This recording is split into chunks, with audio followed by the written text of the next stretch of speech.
here, I did a similar print to this. It's actually a hand guard that goes on the top part of the hand.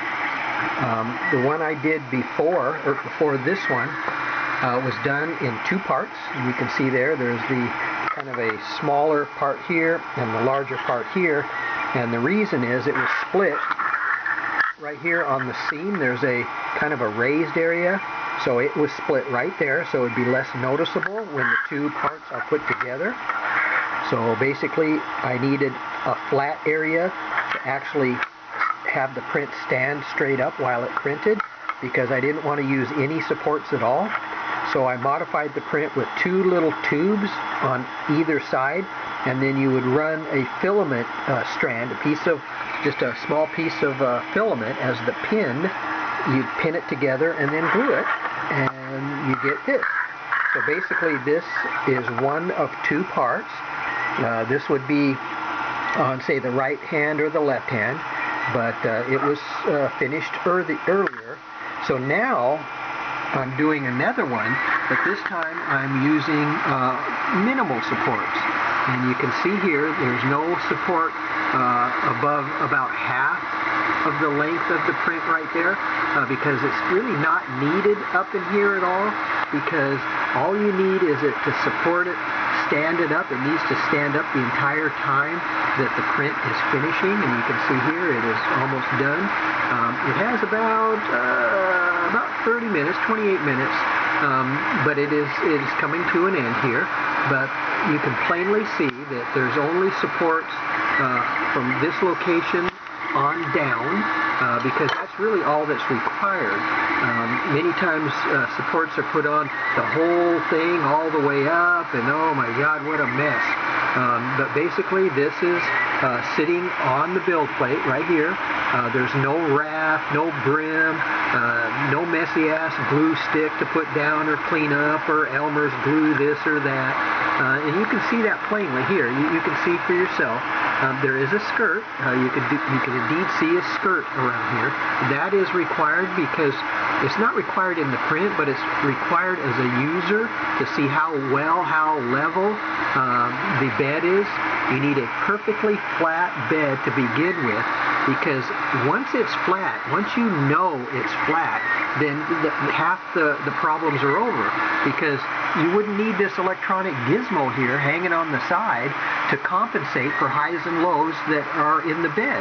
Since the bed is already flat and known to be flat, then there's nothing to compensate, okay? Again, there's no highs and lows. So once you have that, half your problems are done. So then you simply take the old school, everyday piece of paper, nothing fancy, just, strips of paper that are about 6-7 inches long, 2 inches wide. You don't need a whole damn sheet of paper. A business card is too thick, it's too troublesome.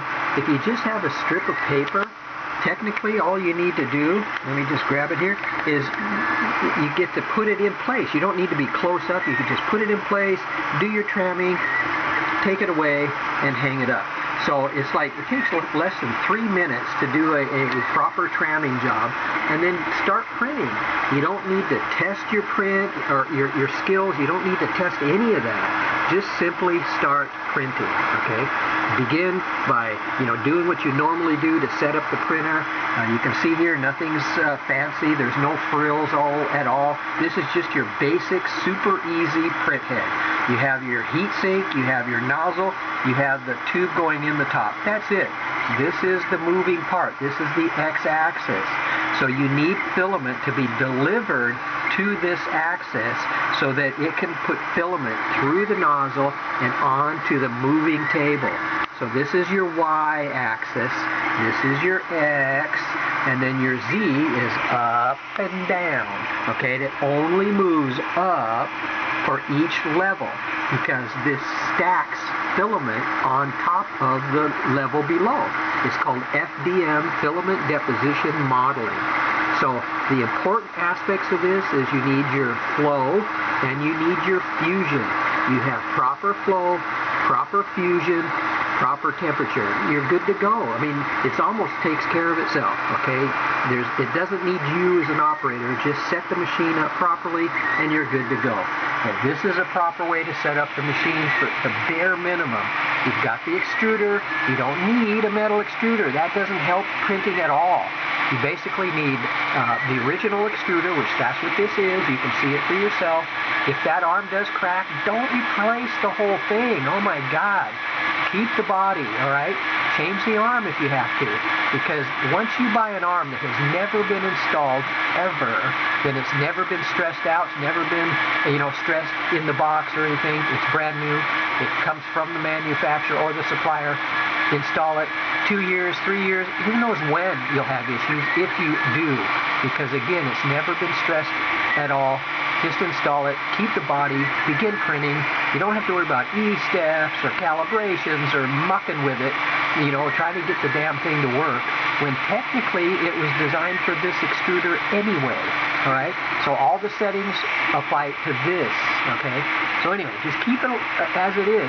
Don't change anything. So anyway, we have the filaments mounted here on the side, and the reason is because if it was way the hell up here, it has to run the filament all the way down here, okay? And you don't want to have to add arms or levers or gizmos or pulleys or aftermarket anything to redirect the filament straight into the extruder. You can see right here, it's straight into the extruder. No arms, levers, gizmos to redirect it, because those redirective parts may actually bend the filament, and if you have brittle filament, it'll snap. Okay, so if this is just going straight into the extruder, there's no stress. Go straight in, straight through, straight down. And those that have problems with the Bowden tube, if you go to the blue tube, the blue Bowden tube, it's good for higher temperatures, but it's got a smaller inside diameter. So you're going to increase the friction around the curve of the tube. You got to be aware of that.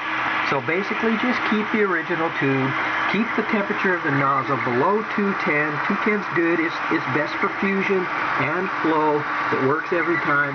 If you have issues at those temperatures, then you probably have other problems. You probably have to fix other problems with the printer.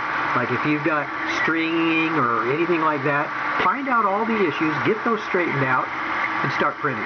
It's really easy. It literally, again, takes care of itself. This doesn't need me to print. All right? You can see here, these are the springs. This came with the printer. Right there, you can see those are springs that came with the printer in the box. There you go. Those actually came with the printer, okay? No need to go aftermarket any type of springs. These are original. As long as you set them up right, you can see there's a proper number of threads under here. You can see it's literally the adjustment arm is about in the center between the bottom here of the threads and the top of the screw that goes through the plate up here, okay? It's a screw that runs straight through the bed. All right, this is about center of that. Okay, that compresses the spring properly. You've got a good flat surface to work in. You don't have to deal with any kind of electronic gizmos here on the side. Don't deal with it. You don't have to deal with it. You can see it for yourself. All right, so this print's going to be finished here shortly. You can see my supports. And again, if you print it in 2 parts, you don't even need this. But I wanted to go ahead and print it in one session, 1 part. This is the only supports you need. You don't need tree supports that go everywhere. You just don't need any of that. All right? Again, please don't take my word for any of this. I'm showing you in a video format to make it easy. All right. Also, check this shit out. No heat to the bed. There you go. Look at the set point for the bed. That's 0. That means room temperature. This is 27 degrees Celsius, 210 on the nozzle, that's Celsius. But again, right there, it doesn't need a heated bed to enforce adhesion. All right, again, you can see that for yourself. Printing in this fashion, I don't even need messy-ass glue stick. Who wants to clean that up and put it down and clean it up and, a vicious circle? Who wants to go through all that? This is clean. This is a clean surface, no mess. Anyway, this is the best way to print. It's more effective. Again, I've done over 35